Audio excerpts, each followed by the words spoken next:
Okay, we still got more to go this morning, so we're going to get right started with our next conversation. I've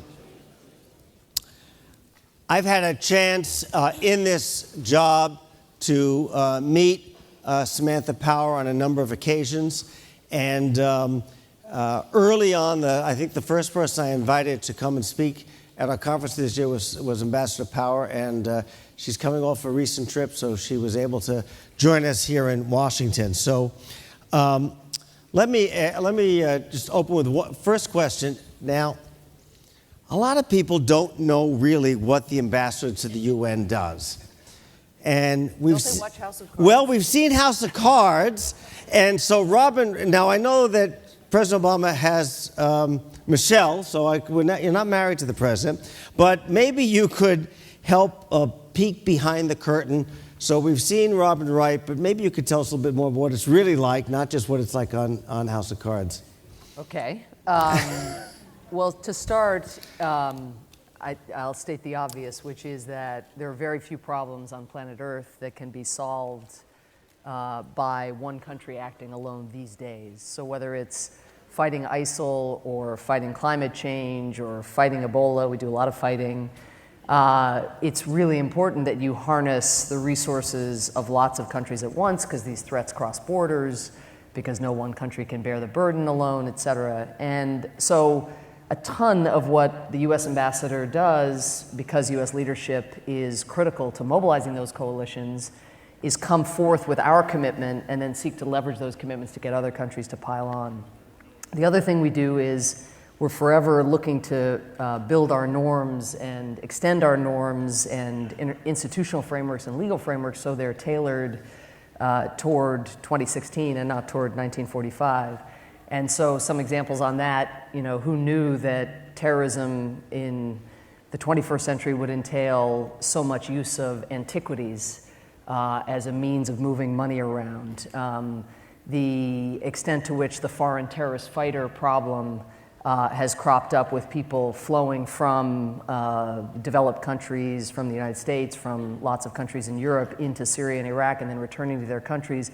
What does that entail then for border security frameworks, and how should the international legal regime embrace that? So it's thinking through what does actually enforcing and promoting international peace and security, promoting human rights, promoting economic development entail in the here and now, and then trying to modernize the institution and the way the states that comprise the UN act in response. The other thing I'm very privileged as a member of President Obama's administration is to also be a member of the cabinet. And so one very valuable aspect, I think, of living in New York and being every day surrounded by 192 other countries is to be able to bring other countries' perspectives and the kind of reaction to the kinds of things that we're pushing into the so-called interagency debate here in Washington. So we're able to factor that in, and I advocate as a member of the Principals Committee, for different policies for the U.S. to pursue. You mentioned fighting, and this morning you had a tweet about a Bangladesh force. Maybe you could just tell those who have not been on their Twitter, because they're so riveted by the proceedings here that they're not even looking at their iPhone. They don't even have it turned on. So maybe you could just tell everybody about that. Well, we've UN peacekeeping is an example of a kind of collective solution for the problem of mass atrocity, the problem of instability, conflict.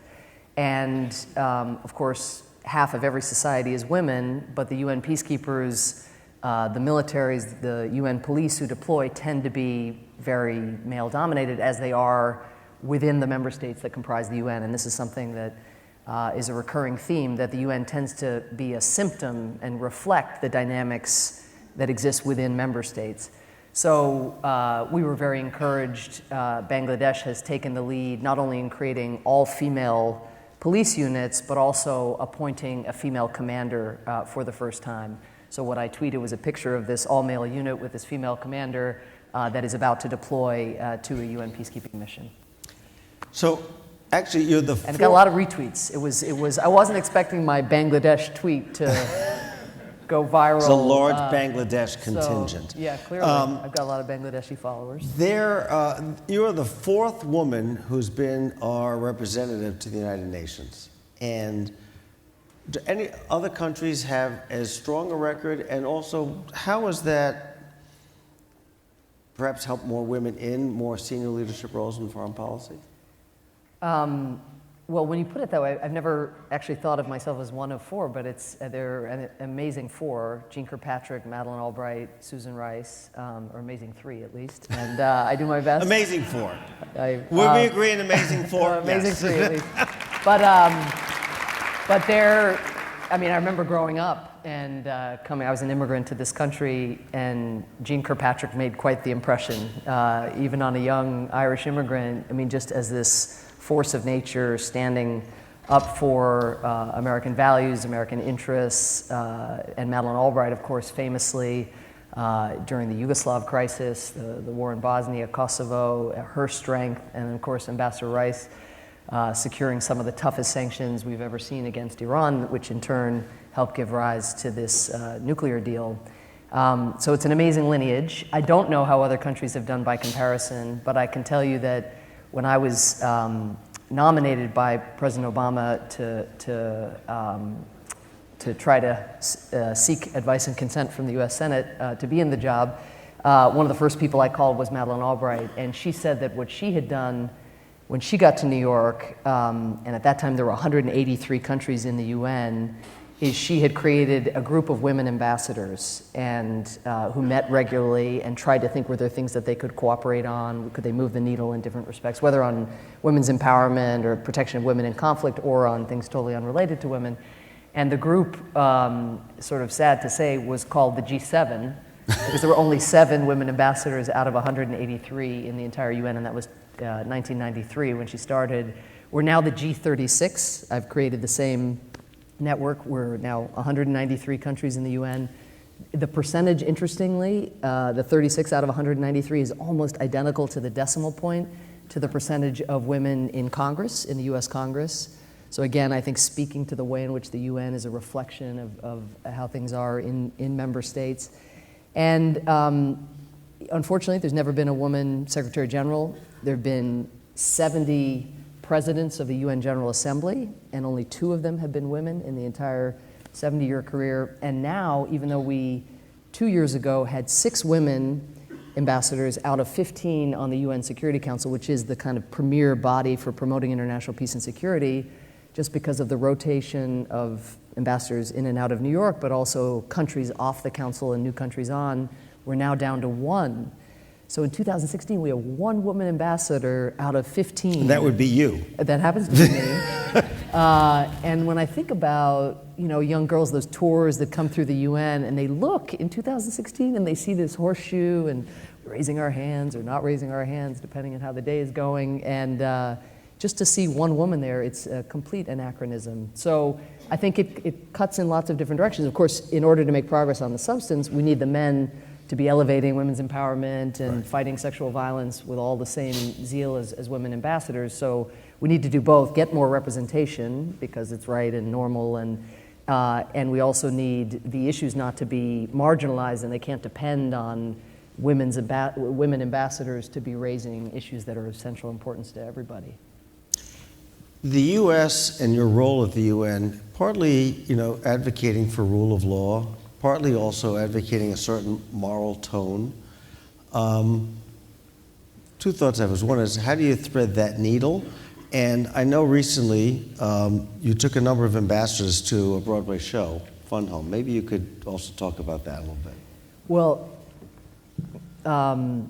prior to taking the UN ambassadors to Fun Home, which is a musical that won the Tony, telling the story of Ally Bechtel, a lesbian woman. It's her kind of life's journey of coming out, and it's extremely powerful, funny, poignant, amazing musical.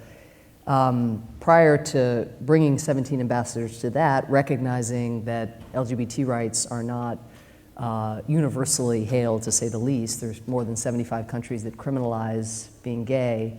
So that was a very important experience for us as ambassadors to see it, and it kind of took us away from, what's your country's position on LGBT rights to being moved by a human story and rendering the question of what we do at the UN for individuals who are being discriminated against or being persecuted or being, in some cases, arrested for their sexuality. It took it away from that,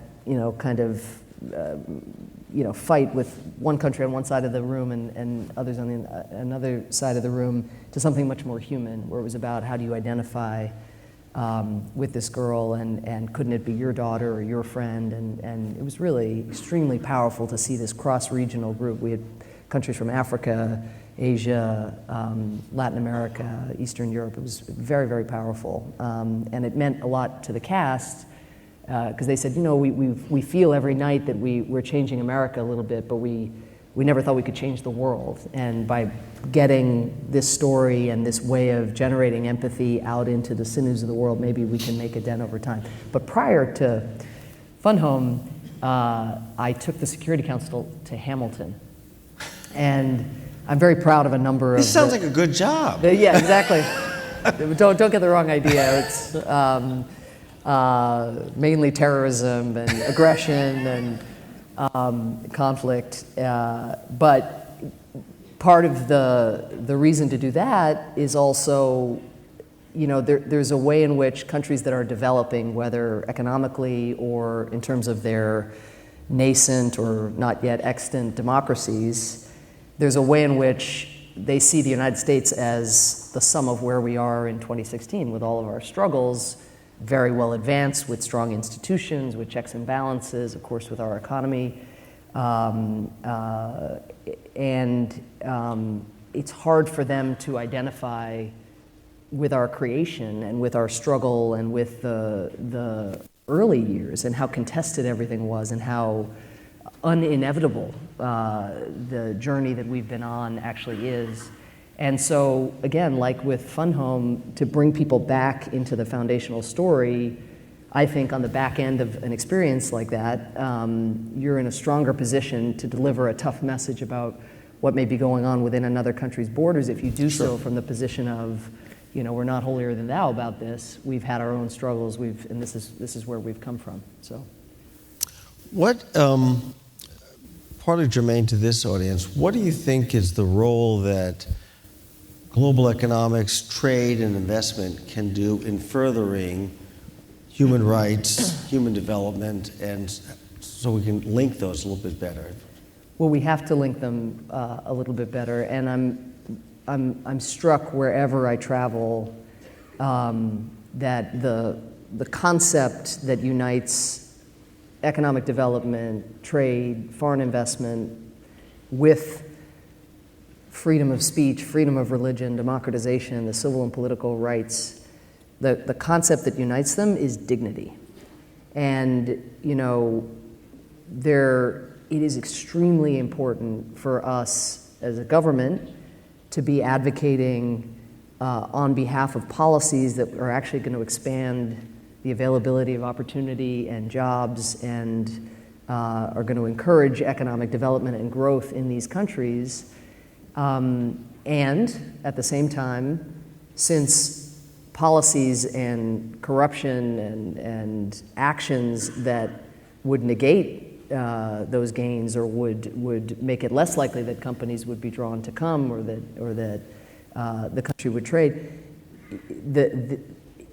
unless you have the civil and political means of actually holding governments accountable for bad policies that are going to be bad for growth and bad for citizen welfare, social and economic welfare, you're in a doom loop.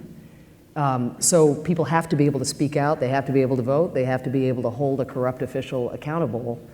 And sometimes countries that want to, and leaders who want to retain power, change their constitutions, not hear complaints from their citizens, think that they can have the economic and social development path paved for them without the democratic accountability.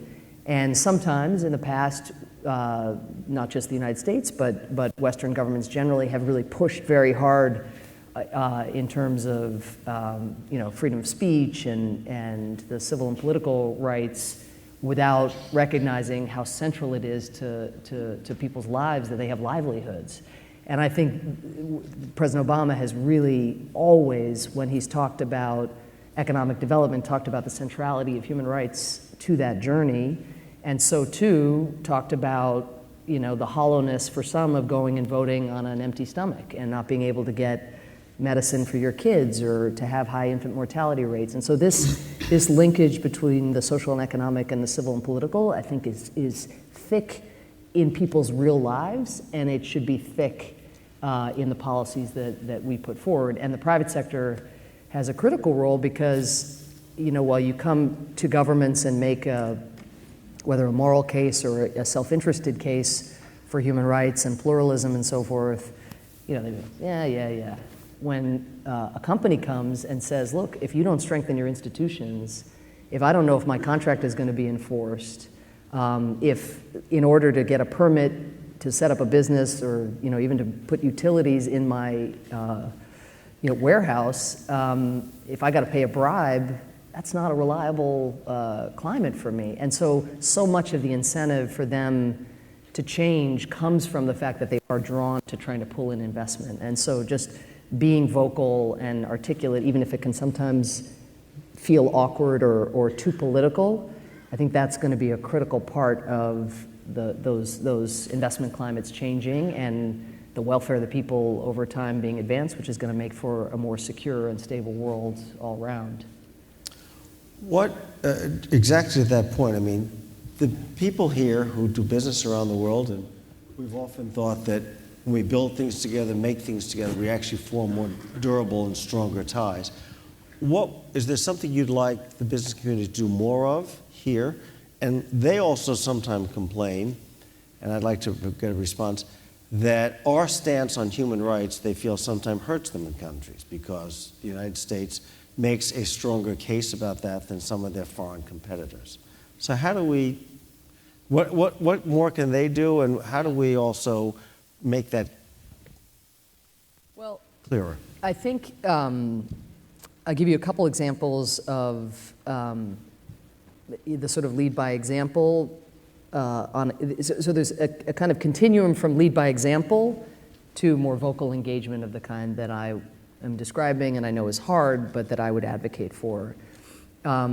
If you take, you know, companies that set up and do business in, say, Saudi Arabia and who have women in prominent executive roles, just like our embassy in Saudi Arabia has women diplomats in prominent roles, that's just extremely important normatively, and it's like the city on the hill. It shows what's possible. It chips away at biases, or at least challenges them every day. Finding the right way to both lead by example and then also make clear that laws that are so discriminatory make it very hard for businesses to attract top flight employees to come and fill these jobs in societies where bias is so ingrained. I think that's a place people can go. I think on LGBT rights as well.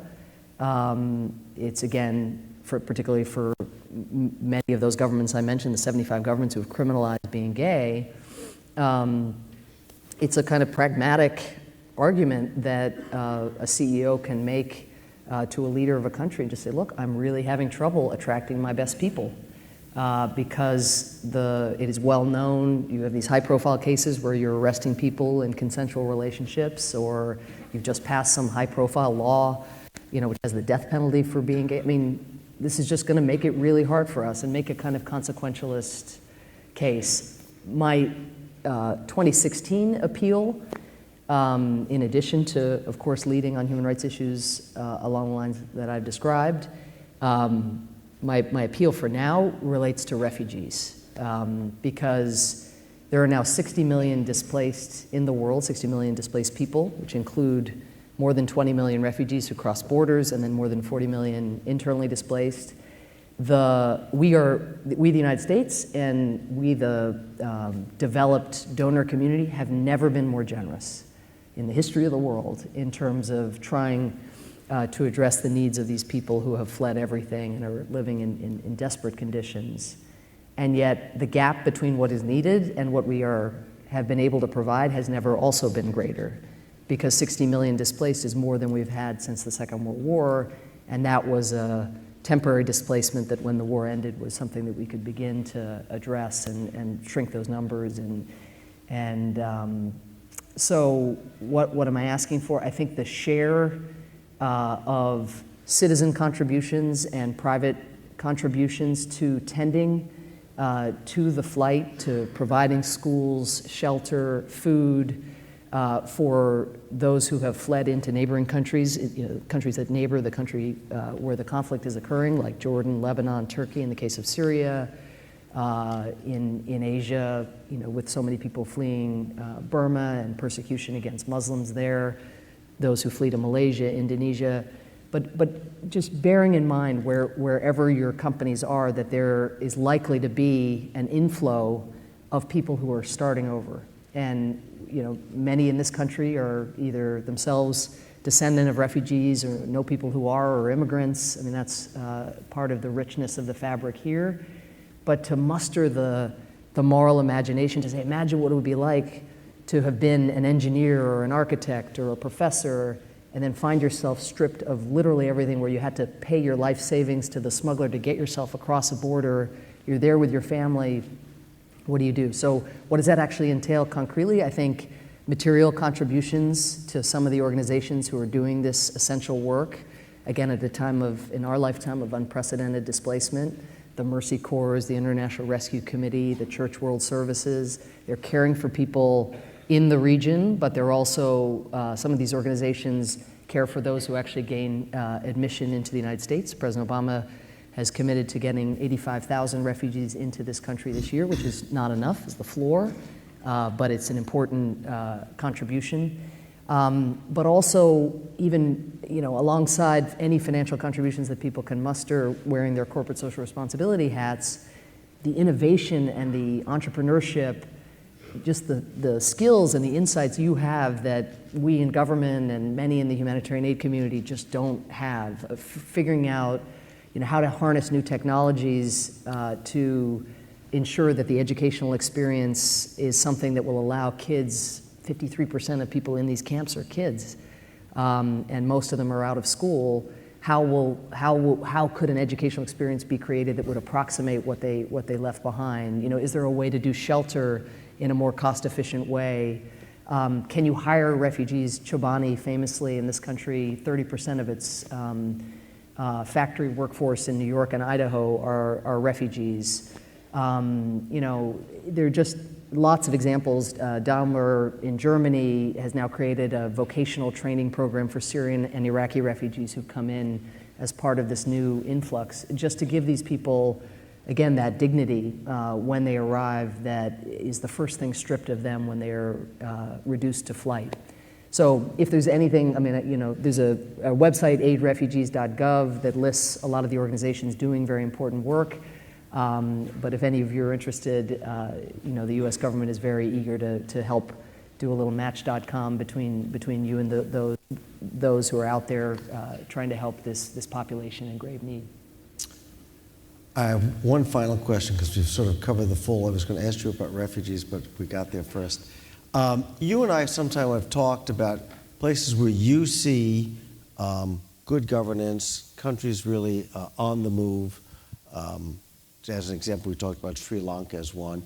Are there other places that perhaps our audience should take another look at, that they might not have looked at otherwise, that you've said, here are some places from your experience they ought to take another look at in terms of doing business, exporting, trade, and so forth? Yeah. I would say, I'd like just to stay on Sri Lanka for a second. Sri Lanka provides a remarkable example where in such a short period of time, you had first the end of a conflict, which had scared away investment. You remember had the Tamil Tigers and the government counterinsurgency effort against them. The Tamil Tigers invented effectively the suicide bomb. That conflict ended, and then a very authoritarian government, which had defeated the Tamils, began to crack down, and the investment climate, I think, was disastrous. The institutions were ravaged and weakened. And then about a year and a half ago, there was an election, and again, because there was still at least the ability to hold the government accountable at the polls, a new government is in place, and they're transforming the checks and balances. It's, the rare time you open your phone or your BlackBerry and you see a news story about a president, giving up power to the parliament rather than trying to extend and manipulate the Constitution in a self-serving way, to do it in the interests of institutions.